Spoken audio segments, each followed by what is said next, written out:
Fabiana, pode iniciar a gravação. Ok, presidente. Transmissão iniciada. Ok, Fabiana, obrigado. Boa tarde, colegas. Vamos dar início à sessão de julgamento da segunda turma ordinária da quarta Câmara da segunda sessão do CARF, no período da tarde do dia 9 de setembro de 2021.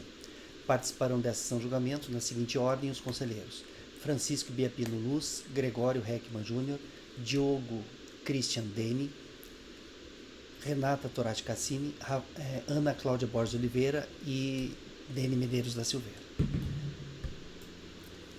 Nós temos na pauta dessa tarde 2 processos em relação aos quais há pedido de sustentação oral, que são os itens 95 e 96 do Hospital e Maternidade Brasil S.A., ambos de relatoria da conselheira Renata. Fabiana, os patronos se encontram na sala para fazer a sustentação oral? Tem 2 patronos interessados para a sustentação oral. Sim, presidente, só o doutor Gustavo que se encontra na sala.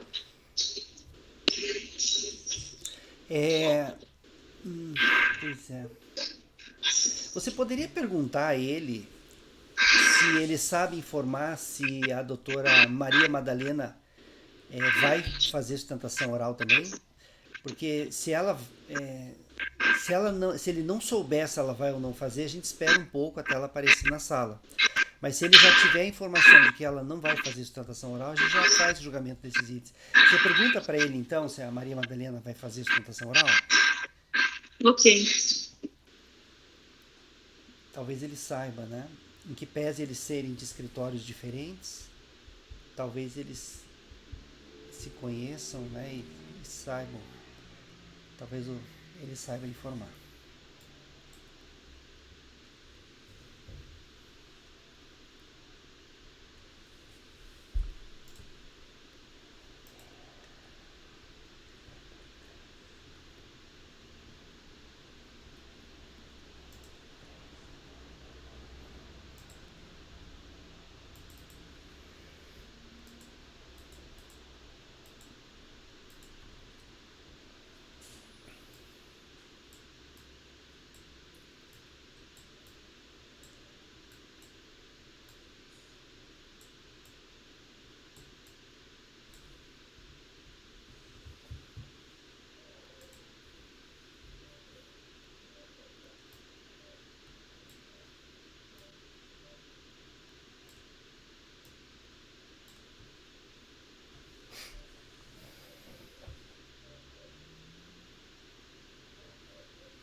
Presidente, falei com o doutor Gustavo e ele disse que falou com o cliente e parece que teve um errozinho aí, sabe? Entre eles lá. E na realidade quem teria que sustentar mesmo era a doutora Maria Madalena. Aí ele disse que vai ligar lá no escritório para saber se eles querem que ele sustente nesse caso, porque ele já havia mandado o formulário de subestabelecimento. Tá certo. Então vamos fazer o seguinte, nós vamos seguir na nossa sessão de julgamento aqui, tá? E mais pra frente eu pergunto pra você como é que ficou a situação, se ele vai ou não sustentar, se vai ser a Maria Madalena, tá bom? Tá bom, ok, presidente. Então tá. Então nós vamos seguir aqui com a nossa pauta. Colegas, o primeiro item da pauta da tarde é o item 93.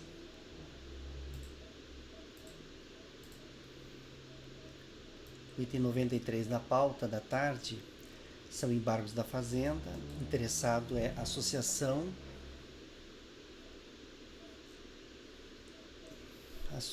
de Assistência e Promoção Educação Ressurreição, AP. De relatoria da conselheira Ana. Deixa eu ver se são 2 processos da mesma interessada. Associação de Assistência e Promoção Educação Ressurreição. Itens 93 e 94. tinha colocado, 93 e 94. Então, item 93 da pauta. Ana, vai fazer na ordem, né, Ana? Dele, acho que pode ser primeiro o 94, porque o 93 é o CFL 68, referente a esse 94. Então tá. E eles até se respondem juntos um ao outro. Certo. Então, colegas, item 94 da pauta. Pode iniciar a leitura, Ana. Bom, tratam-se de embargos de declaração que foram postos pela PGFN sob o fundamento de contradição e obscuridade. A PGFN alega que a contradição no tocante à análise do mérito da decisão do CNAS, que indeferiu o requerimento da renovação dos SEBAS, ao passo que o lançamento baseia-se na ausência de SEBAS pelo contribuinte, e alega que há obscuridade no tocante à retroatividade dos efeitos do ato de renovação dos SEBAS. Os embargos foram admitidos e vieram ao julgamento. Aqui no caso, a gente está julgando o acórdão que foi proferido aqui na turma, de número 1425835, e nesse acórdão a gente deu provimento ao recurso voluntário da contribuinte para reconhecer a imunidade tributária, que ela faz jus, e cancelar o crédito tributário que tinha sido constituído por meio do auto de infração. Tem aqui o número 37.029.920. Consta nos autos que a recorrente ela requereu a renovação do certificado para o período de 2001 a 2003. Esse requerimento dela tinha sido indeferido por meio de uma resolução, que é a resolução número 124, expedida pelo CNAS, e que essa resolução ela foi fundamentada fato de que a contribuinte não tinha atendido ao percentual mínimo de gratuidade que estava sendo exigido pelo artigo 3º, inciso 6º do decreto 2.536 de 98. Esse dispositivo, por sua vez, foi um dos que foram declarados inconstitucionais pelo Supremo Tribunal Federal. Então, no voto que eu fui a redatora do voto vencedor, eu concluí que esse ato administrativo fundamentado em um dispositivo declarado inconstitucional era insubsistente e, por isso, ele não prevalecia no mundo jurídico. Quando houve esse indeferimento por parte do CNAS, a contribuinte ela apresentou um pedido de reconsideração e, tempestivamente, ela pediu a renovação do certificado dela, com documentos complementares que foram apresentados naquele processo administrativo de renovação, e ela teve posteriormente indeferido o pedido dela por meio da resolução 107 de 2007.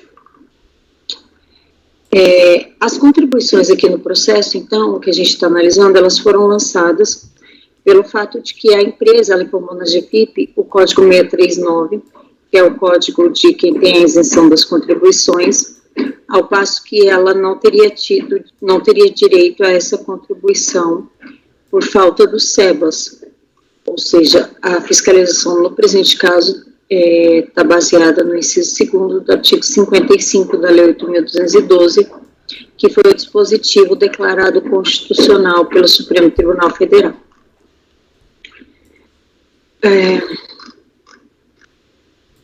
Vou pular aqui.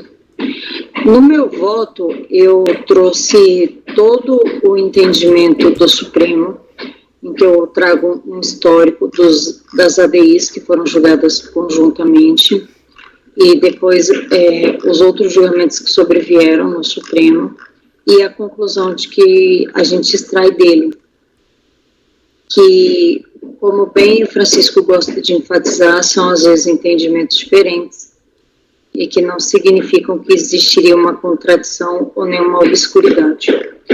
Eu entendo que, no caso, os embargos ele tem uma pretensão de rediscutir a matéria, quando, na verdade, os embargos só podem estar fundamentados numa existência de omissão, obscuridade, contradição ou um vício material. Além disso, é um entendimento que eu possuo que, ainda que a empresa, a contribuinte, não apresente os SEBAS nos autos, se a fiscalização não demonstra que ela infringiu o artigo 14 do CPN, milita a favor dela a presunção de que ela agora pode gozar dos benefícios da imunidade tributária. Então, eu trago aqui também um voto que foi proferido pela conselheira Tatiana Midori, da terceira turma da Câmara Superior, em que eles dispensam a necessidade dos SEBAS para que a empresa faça jus aos benefícios da imunidade tributária. Eu trago um pedacinho também do acordo, como foi ementado, e chego à minha conclusão, que considera-se concedido o SEBAS, ainda que não tenha sido de fato emitido, quando a entidade preencher os requisitos do artigo 14 do CTN. Além disso, eu trago no meu voto, se quiserem eu posso ler tudo, mas eu trago uma parte grande que é a exposição doutrinária sobre o que seria uma contradição, sobre qual o cabimento dos embargos de declaração, e demonstro aqui que, na verdade, não tem nenhum dos vícios e simplesmente uma vontade de trazer uma nova discussão sobre a matéria. Então, com base no exposto, eu estou concluindo por conhecer dos embargos e, no mérito, negar provimento.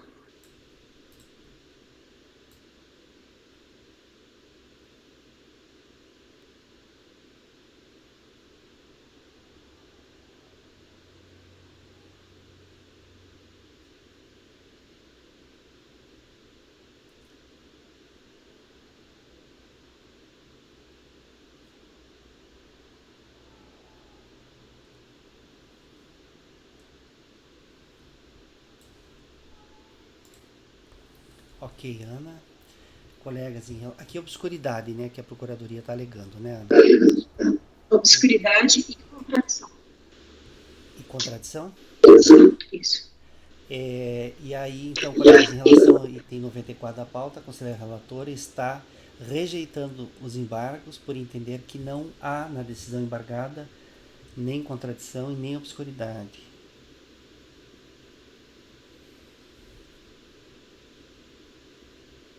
Presidente, ele só ponderando que ele foi acolhido só com relação, no despacho seu, só com relação à obscuridade. Em relação à contradição, não foi acolhido.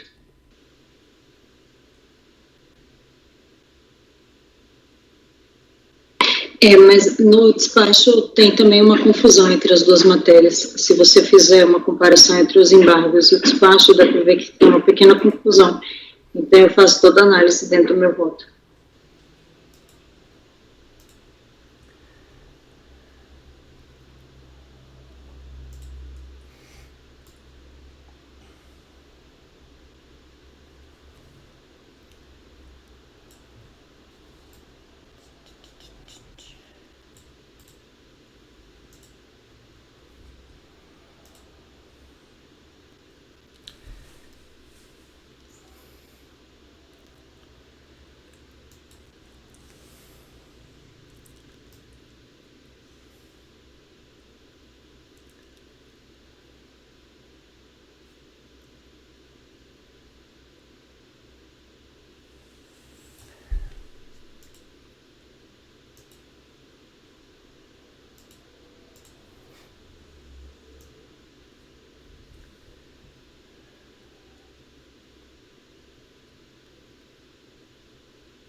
Tá.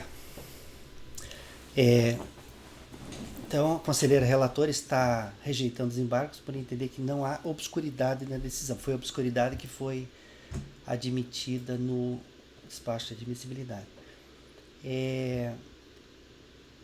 Podemos votar?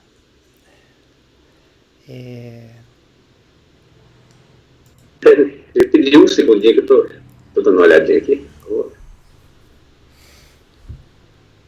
O motivo, Francisco, do lançamento foi a falta do SEBAS, né? Aí, no voto, me corrija se estiver enganado, Ana, consta que um dos motivos pelos quais a entidade não tinha o SEBAS era a questão do atendimento à gratuidade mínima, né? E aí você fala no teu voto que essa questão quanto à gratuidade teria sido superada nas decisões judiciais, né? É isso, né? E aí então você reconhece a imunidade e tal. E aí a obscuridade que a Procuradoria entende que há é que como o fundamento do lançamento não é essa questão da gratuidade ou não, isso aí está superado, é a falta do SEBAS, né? Aí a Procuradoria entende que deveria ser explicado isso no voto, né?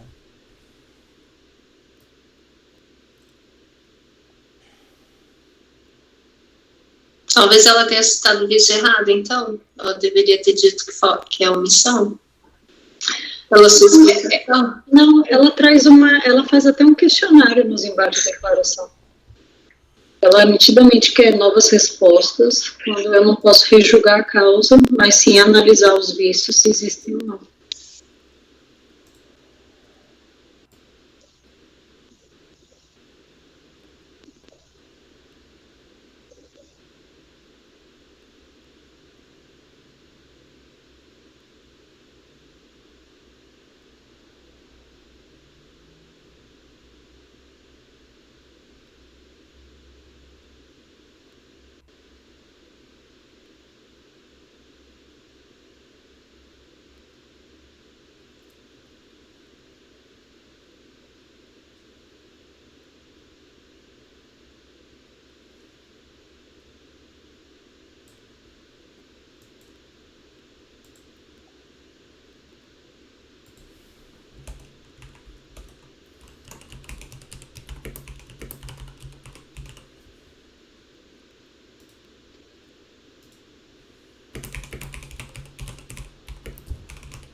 Eu entendi aqui que ela mais está questionando, acho que está mais ou menos resumido aqui nesse parágrafozinho que ela traz, que eu estou vendo aqui do despacho, que é admissibilidade, certo? Que é a transcrição lá dos embargos, né?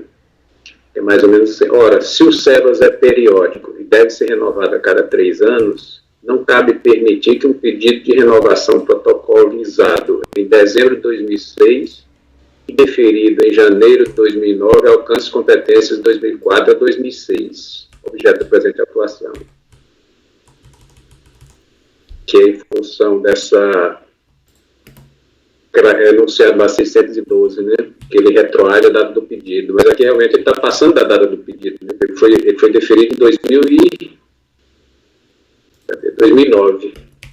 Pedido em 2006, 2009, e o efeito dele está sendo aplicado em 2004 e 2006. Então, Francisco, o problema é que, assim, isso é um mérito. Isso não é um vício para você alegar em barra de declaração.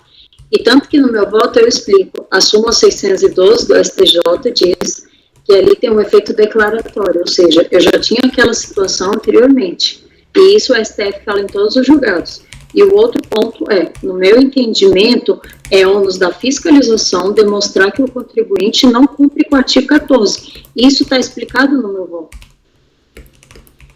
Então, não tem uma contradição ou uma obscuridade no momento que meu voto está fundamentado no entendimento que não é favorável para a Fazenda. Então, tudo bem que discordem do mérito, não tem problema, é como você diz, né? Cada um tem direito a ter o seu entendimento. Mas aqui não vejo nenhuma contradição ou obscuridade entre o que eu coloquei, entre o que está no meu voto e entre a conclusão. Uhum.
Já está em condição de votar, Francisco?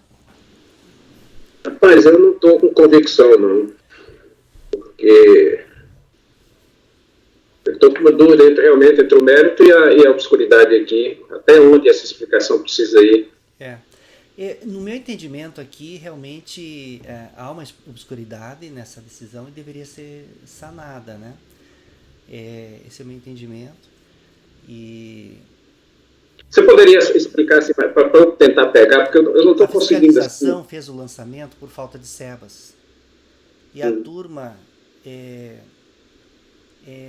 mesmo sem ter os sebas, deu provimento e reconheceu a imunidade. Por uma via meio transversa, assim, dizendo que...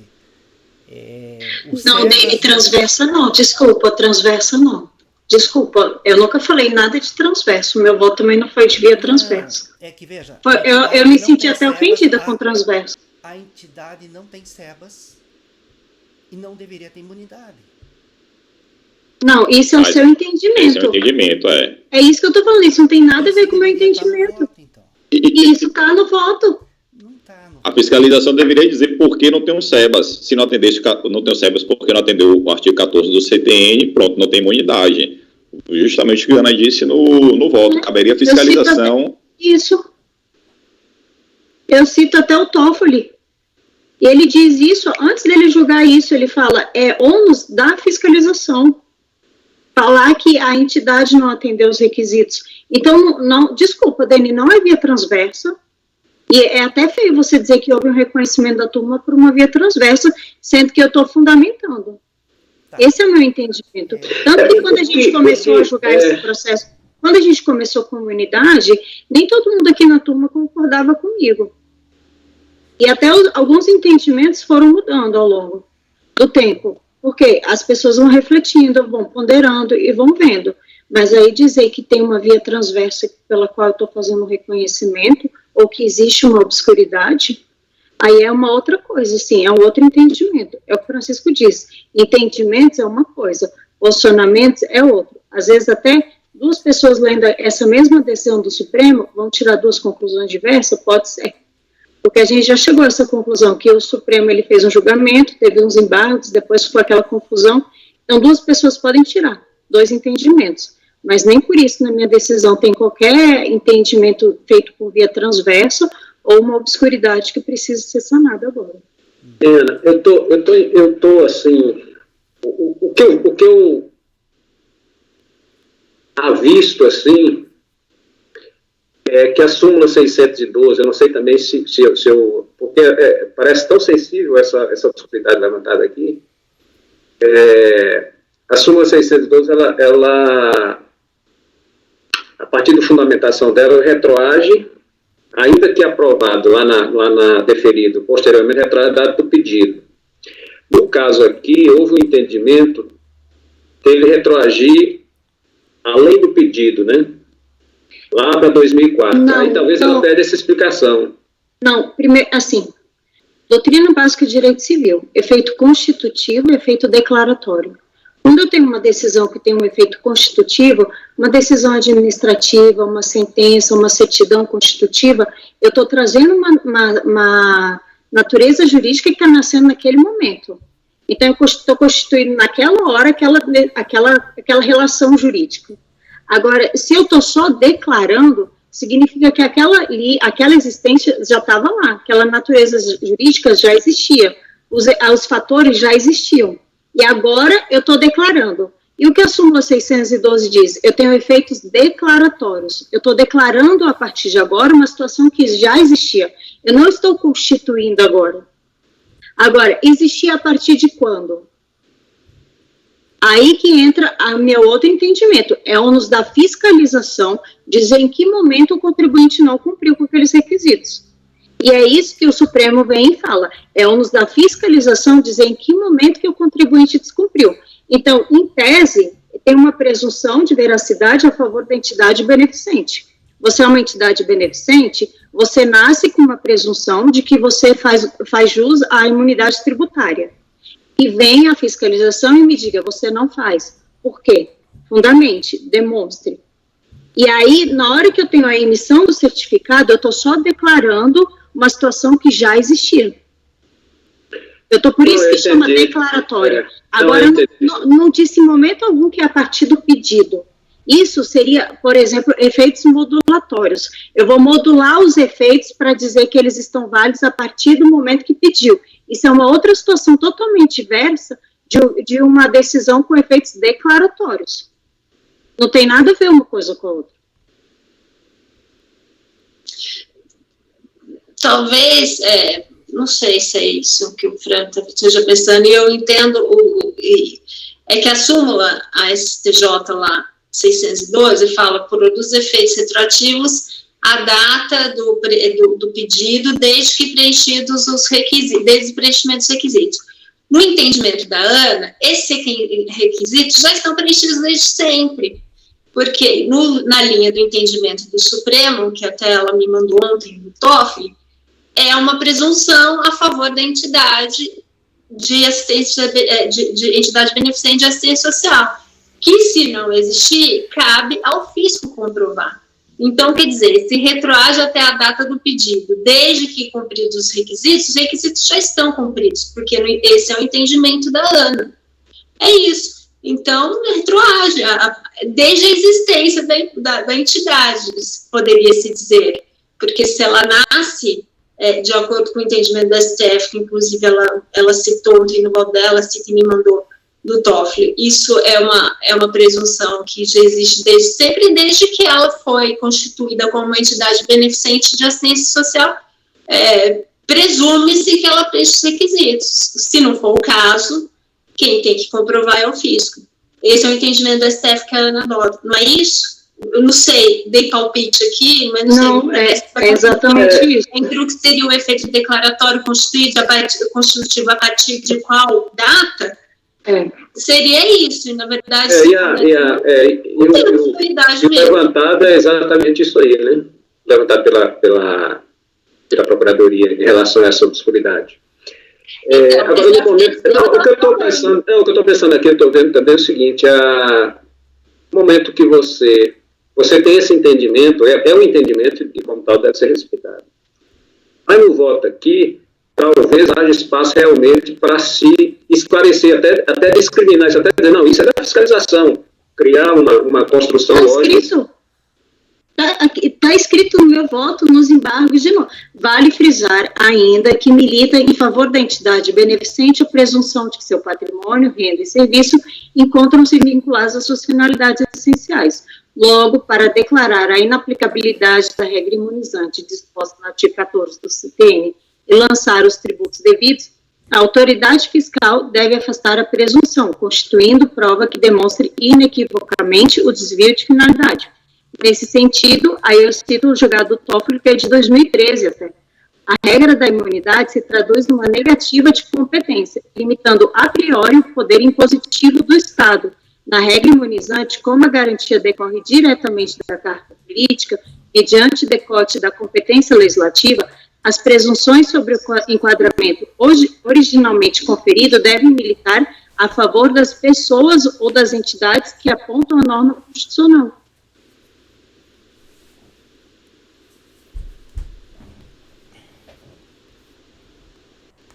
Mas isso aí não seria exatamente o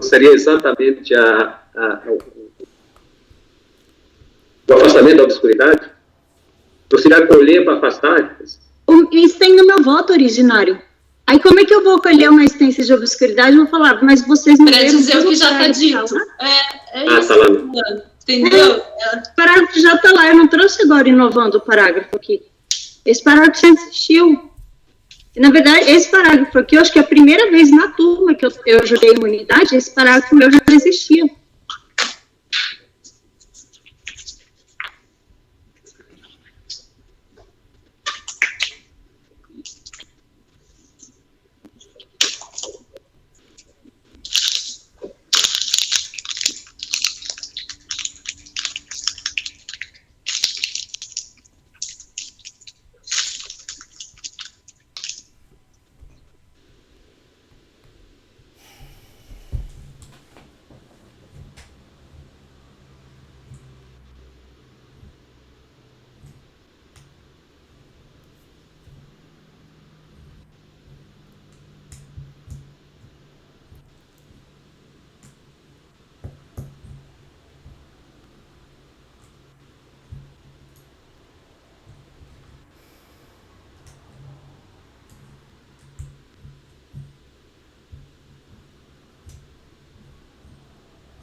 Francisco, você gostaria de pedir vista de mesa desse processo?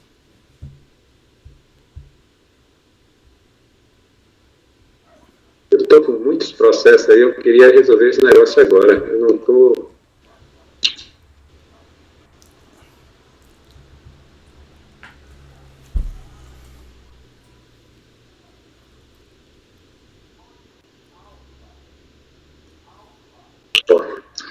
Não vou travar, não. Eu vou divergir. Eu vou divergir porque não vai haver prejuízo. E vai divergir e vai reconhecer a presença da obscuridade, isso? Então tá. Colegas, em relação ao item 93 da pauta, o conselheiro relator rejeita os embargos por não reconhecer a presença de obscuridade na decisão embargada. O conselheiro Francisco diverge da relatora, reconhecendo a presença da obscuridade. Gregório, como você vota? Relatora. Diogo? Dino Vênia para a relatora, vou acompanhar a divergência. Renata? Eu acompanho a relatora. Eu vou acompanhar a divergência.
Tá, colegas, ficou assim, então, a decisão para o item 93 da pauta. Embargos da Fazenda, interessado, Associação de Assistência e Promoção, Educação, Ressurreição. Acordam os membros do colegiado, por unanimidade de votos, em conhecer dos embargos e, por determinação do artigo 19 da Lei 10.522 de 2002, em face do empate no julgamento, rejeitá-los, uma vez que não foi reconhecida a presença de obscuridade no acórdão número tal. Vencidos os conselheiros Francisco, Diogo e Dene, que reconheceram a presença de obscuridade na decisão embargada. Ok, esse foi o item 93 da pauta. É a mesma situação para o item 94, Ana? É a mesma situação. Só nos votos embargados só mudava a contribuição, né? Acho que era só... o 93 ele é o do CFL 68, referente a esse 94. Ah, tá. Aliás, o que nós fizemos agora foi o 94, né? Foi o 94. E a situação é a mesma. Então, colegas, eu vou replicar no 93 a mesma decisão do 94. Ok? Mesma decisão, mesma situação, as mesmas razões decididas a conselheira e, creio, as mesmas razões de divergência dos conselheiros que divergiram do voto. Então, para o item 93, também vai ficar assim. Item 93. Então, para o item 93 e 94, tá? A decisão é a seguinte. Item 93 e 94 da Associação de Assistência e Promoção à Educação, Ressurreição, embargos da Fazenda. Acordam os membros do colegiado, por unanimidade de votos, e conhecer os embargos, e por determinação do artigo 19 da Lei 10.522 de 2002, e faz para julgamento, rejeitá-los, uma vez que não reconhecida a presença de obscuridade no acórdão número tal. Para cada um eu vou colocar o acórdão correto, o acórdão número tal. Vencidos os conselheiros Francisco, Diogo e Dene, que reconheceram a presença de obscuridade na decisão embargada. Ok? Então, essa é a decisão para esses dois itens. Vamos seguir adiante. Fabiana? Oi, Fabiana. Rapidinho, Dene. O 97, ele é a mesma situação. Eu não sei, na verdade, porque aqui na pauta ele está... Ele está separado? Mas, mas se quiser esperar também. Ah, não, mas vamos para ele lá. O item 97. Ah, colegas, o item 97 é a mesma situação. É da mesma contribuinte, Associação de Assistência Promocional e Educacional Ressurreição. E os embargos têm a mesma alegação, são iguaizinhos os embargos de declaração. Você sabe, Ana, que esse aqui, ó, repara que o nome está por extenso, os outros já estava abreviado. Nos filtros que são feitos nas planilhas, na hora de elaborar a planilha, muitos dos filtros utilizam o filtro pela ordem alfabética, sabe? E aí eu acho que por conta disso ele ficou separado, eu acho. E a mesma coisa aqui, né, Ana? Deixa eu trazer teu voto aqui. Peraí, deixa eu pegar teu voto. O meu voto é igual também, e os embaixo da declaração da fazenda também.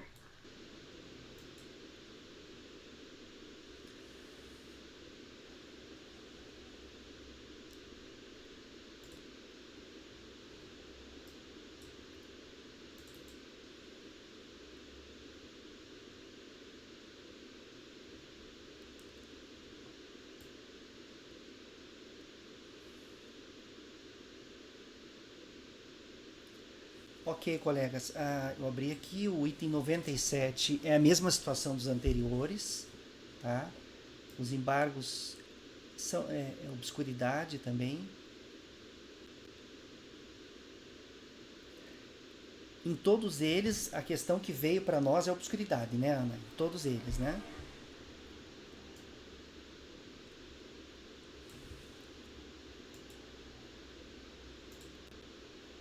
E aí você está rejeitando os embargos.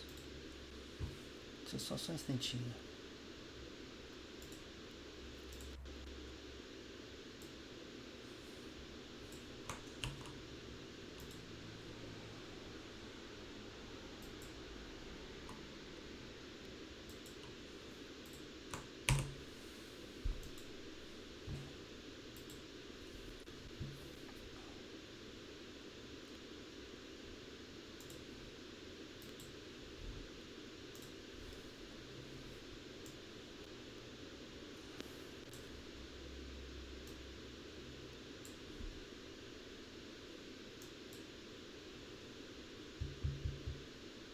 Só um instantinho, colegas.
Tá.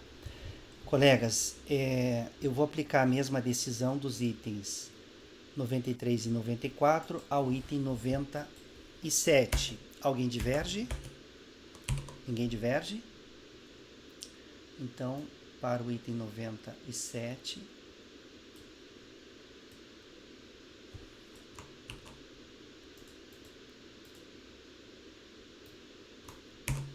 Para o item 97, ficará a mesma decisão. Acordam os membros do colegiado, por unanimidade de votos, em conhecer dos embargos e por determinação do artigo 19e da Lei 10.522/2002 e faz parte do julgamento, rejeitá-los, uma vez que não reconhecida a presença de obscuridade no acórdão número tal.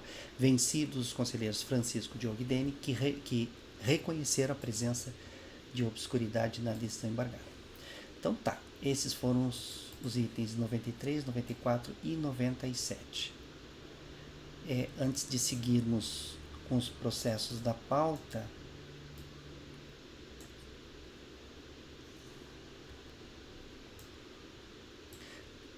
tem mais o item 98, que são embargos também, né, Ana? Então a gente podia fazer. É teu esse, né? É meu também. A gente podia aproveitar já fazer esse. Então tá, daí já finaliza, daí eu vou perguntar lá depois para Fabiana se o patrono já está disponível lá para fazer sustentação oral. Então, item 98 da pauta, embargos da Fazenda, interessado, Associação de Pais e Amigos dos Excepcionais de Campos dos Goitacazes. Item 98, pode iniciar a leitura, Ana. Também são embargos de declaração apostos pela Procuradoria-Geral da Fazenda Nacional, mas aqui o fundamento é que a obscuridade e erro material no acórdão que foi preferido por essa turma na sessão de março desse ano, de 2021. A obscuridade seria em razão de equívoco na interpretação e aplicação do julgamento proferido pelo Supremo Tribunal Federal, uma vez que não teriam sido declarados inconstitucionais os incisos 1 e o parágrafo 1º do artigo 55 da Lei 8.212, e o segundo vício, que seria o erro material, por inovação do voto condutor, que analisou os efeitos retroativos da concessão de SEBAS, em que pese o julgado se limitar à análise da exigência de título de utilidade pública municipal, estadual e requerimento administrativo. Os embargos eles foram admitidos e vieram a julgamento. Bom, no caso, o recurso voluntário da contribuinte, ele foi interposto da decisão da DRJ que julgou improcedente a impugnação e manteve o crédito constituído relativo a contribuições incidentes sobre o total das remunerações pagas aos segurados empregados, constantes em folha de pagamento e declaradas em GFIP. A autuação foi lavrada por entender a autoridade fiscal que, apesar da recorrente ser portadora do SEBAS, não era reconhecida como de utilidade pública, municipal e estadual, nem havia requerido a isenção ao INSS ou à Secretaria da Receita, conforme exige o artigo 55, inciso 1º e parágrafo 1º da Lei 8.212. Eu também aqui estou rejeitando os embargos de declaração, já vou adiantando, porque eu entendo que não tem obscuridade nem vício material na decisão, porque em que pese a fiscalização ter sido fundamentada no artigo 55, inciso 1 e parágrafo 1º, uma vez que o inciso 2 do artigo 55, que é o que trata do SEBAS, foi declarado constitucional, é necessário também que ele seja citado no voto, ou pelo menos informado sobre a existência ou não. Aí eu trago aqui que a própria DRJ, quando manteve o lançamento, ela traz na ementa do julgado que a contribuinte deixou de atender a todos os requisitos exigidos pela lei para gozar dos benefícios. E esse é mais um dos motivos pelos quais faz a necessidade de que o voto adentre os demais requisitos. O restante do meu voto, ele está igual ao voto que eu já falei agora, inclusive trazendo que não seria caso de embargos de declaração, que eles devem falar apenas de omissão, contradição, obscuridade ou vício material, e que não seria aqui o caso, e que o fato da embargante não concordar com o mérito da decisão não faz com que sejam puníveis os embargos de declaração. Então, com essas considerações, eu estou rejeitando os embargos.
Bem, colegas, em relação ao item 98 da pauta, a conselheira relatora está rejeitando os embargos, uma vez que não reconhece a presença tanto de obscuridade quanto de erro material na decisão, que foram os vícios apontados pela Procuradoria.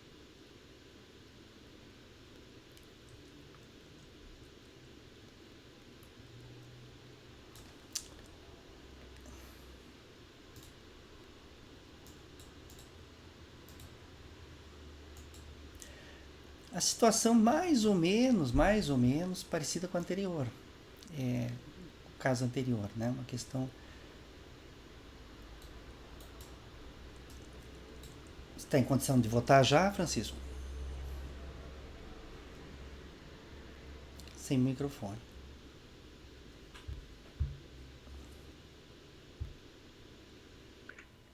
Só, por favor, né? O mouse aqui fugiu.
Por enquanto, eu vou divergir.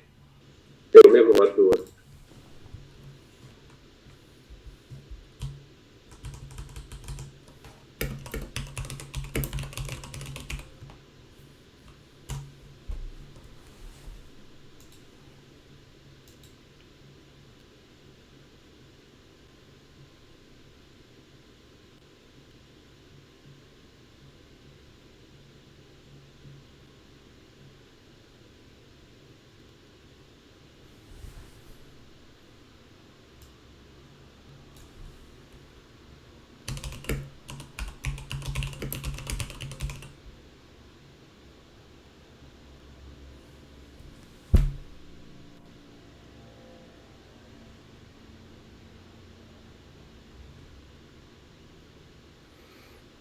Ok, então, a conselheira relatora, então, está rejeitando, em relação ao item 98 da pauta, está rejeitando os embargos, uma vez que não reconheceu a presença do erro material e da obscuridade. O conselheiro Francisco está divergindo da relatora e está reconhecendo a presença desses vícios. Gregório, como você vota? Relatora. Diogo? Devido à venda da relatora, acompanha a divergência. Renata? Acompanha a relatora. Eu acompanho a divergência também. Então, para o item 98 da pauta, embargos da Fazenda, interessado Associação de Pais e Amigos dos Excepcionais de Campos dos Goitacazes, ficará assim o resultado. Acordam os membros do colegiado por unanimidade de votos em conhecer dos embargos e por determinação do artigo 19e da Lei 10.522 de 2002, em fase de julgamento, rejeitá-los, uma vez que não foi reconhecida a presença de obscuridade e de erro material no acórdão número tal. Vencidos os conselheiros Francisco, Diogo e Dene, que reconheceram a presença dos vícios alegados na decisão embargada. Tá, então foram esses os processos com embargos. Antes de passar para o próximo processo, eu vou perguntar para a Fabiana a questão lá da sustentação oral. Oi, Fabiana, como é que está a sustentação oral? O patrono já tem uma posição? Sim, presidente, já tem os 2 patronos na sala de espera. Presidente, eu precisaria só interromper a transmissão rapidinho para poder voltar por causa de uns probleminhas técnicos. Tá, a gente vai parar a transmissão agora, né? Isso. Tá, então quando você for retomar a transmissão, daí você avisa a gente, tá? Então tá, eu vou encerrar aqui então a gravação. Pode encerrar então a transmissão.